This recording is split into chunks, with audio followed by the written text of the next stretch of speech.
क्या है केदारनाथ धाम में मौजूद आदि शंकराचार्य जी की प्रतिमा का राज्य?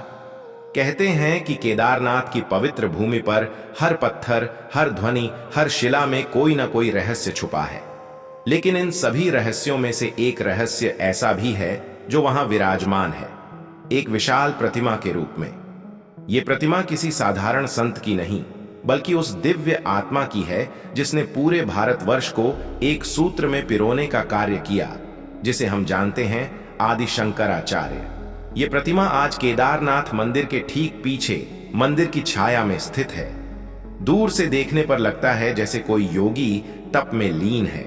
उनके चेहरे पर वैराग्य की शांति है, आंखें बंद हैं, लेकिन उनमें एक ऐसा तेज है जो हजारों वर्षों के सनातन ज्ञान की ज्वाला को प्रज्वलित करता है। यह प्रतिमा वर्ष 2021 में प्रधानमंत्री नरेंद्र मोदी द्वारा अनावरण की गई थी, लेकिन इसके पीछे की कथा बहुत पुरानी है और बहुत ही रहस्यमयी भी। आदि शंकराचार्य, जिन्हें हिंदू धर्म का पुनर्जागरण करता माना जाता है, ने मात्र 32 वर्ष की उम्र में पूरे भारतवर्ष में 4 मठ स्थापित किए, चारों दिशाओं में। उत्तर में जो मठ स्थापित हुआ वह बद्रीनाथ में था, लेकिन कम ही लोग जानते हैं कि अपने जीवन के अंतिम क्षणों में शंकराचार्य जी केदारनाथ की इसी भूमि पर आए थे। वे हिमालय की शीत हवाओं के बीच उस ऊंचाई पर जहां सांस लेना भी कठिन होता है, वहां समाधिस्थ हुए। आज भी माना जाता है कि उन्होंने अपने भौतिक शरीर को यहीं त्यागा। अब सवाल ये उठता है कि जिनका पार्थिव शरीर यहीं विलीन हो गया, उनके स्मारक स्वरूप यह प्रतिमा अचानक से कैसे प्रकट हुई और उसका स्थान ऐसा क्यों चुना गया जहां आम लोग पहुंचते हुए भी उसकी गहराई को समझ नहीं पाते। प्रतिमा जिस स्थान पर स्थित है, वहां की चट्टानों में एक विशेष ध्वनि गूंजती है। कई लोग कहते हैं कि वहां खड़े होकर AUM का उच्चारण किया जाए तो उसकी गूंज पूरे शरीर में कंपन कर जाती है। यही वह शक्ति है जो आदि शंकराचार्य के तप से जुड़ी हुई मानी जाती है। स्थानीय पुजारियों का कहना है कि जिस स्थान पर यह प्रतिमा विराजमान है, वहां हर अमावस्या की रात को एक अलौकिक प्रकाश दिखाई देता है, जो किसी बिजली की चमक की तरह नहीं होता, बल्कि जैसे कोई दीपक शांत हवा में टिमटिमा रहा हो। ऐसा प्रतीत होता है जैसे स्वयं शंकराचार्य की आत्मा आज भी वहां रुककर ध्यानस्थ होती हो।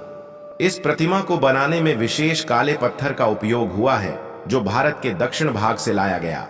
परंतु जब इसे स्थापित करने का समय आया तो कई तकनीकी बाधाएं आईं। पत्थर की विशालता, ऊंचाई और मौसम की कठिनाई ने निर्माण को असंभव बना दिया था। परंतु स्थानीय संतों का कहना है कि जब अंतिम रात प्रतिमा को लाया गया तो हल्की बर्फबारी शुरू हुई और अगली सुबह जैसे ही सूरज निकला, मौसम साफ हो गया और आकाश में एक अद्भुत प्रभा दिखाई दी। लोगों ने इसे एक शुभ संकेत माना। प्रतिमा का चेहरा, उसका भाव ऐसा है जो पहली नजर में ही मन को शांत कर देता है। लगता है जैसे वो शंकराचार्य आज भी यही कहना चाहते हों, अहम ब्रह्मास्मि, मैं ही ब्रह्म हूं। सनातन की ये दिव्य घोषणा आज भी उनके रूप में वहां गूंजती है। इस मूर्ति की ओर देखने वाला हर यात्री एक बार ठिठकता है। कोई उसका चित्र खींचता है तो कोई मौन होकर घंटों उसे देखता रहता है। कुछ लोग कहते हैं कि जब वे इस प्रतिमा के पास पहुंचे तो उन्हें समय रुकता हुआ सा प्रतीत हुआ, जैसे एक अलग ही आयाम में प्रवेश कर लिया हो। कुछ श्रद्धालुओं ने यह भी अनुभव किया कि वहां खड़े होते ही उन्हें भीतर से कोई मंत्र सुनाई देने लगा जो उन्होंने पहले कभी नहीं पढ़ा था। तो क्या ये प्रतिमा मात्र एक शिल्प है या ये कोई चेतन स्वरूप है जो आज भी हजारों वर्षों की साधना को संजोए हुए है? इसका उत्तर शायद सिर्फ वही जानता है जिसने इस भूमि पर चुपचाप ध्यान लगाया, आत्मज्ञान प्राप्त किया और फिर उसी मौन में विलीन हो गया। लेकिन इतना तय है कि जो भी व्यक्ति केदारनाथ मंदिर जाता है, वो जब तक इस प्रतिमा को नहीं देखता, उसकी यात्रा अधूरी रहती है। कई श्रद्धालु मानते हैं कि केदारनाथ मंदिर में प्रवेश से पहले इस प्रतिमा के समक्ष खड़े होना और आंखें बंद कर एक बार शिवोहम का जाप करना उनकी यात्रा को पूर्ण बनाता है। और शायद यही इस प्रतिमा का सबसे बड़ा रहस्य है, वह हमारे भीतर छुपे आत्मबोध को जगा देती है, उस ज्ञान की लौ को फिर से प्रज्वलित कर देती है जो कहीं जीवन की आपाधापी में बुझ गई थी।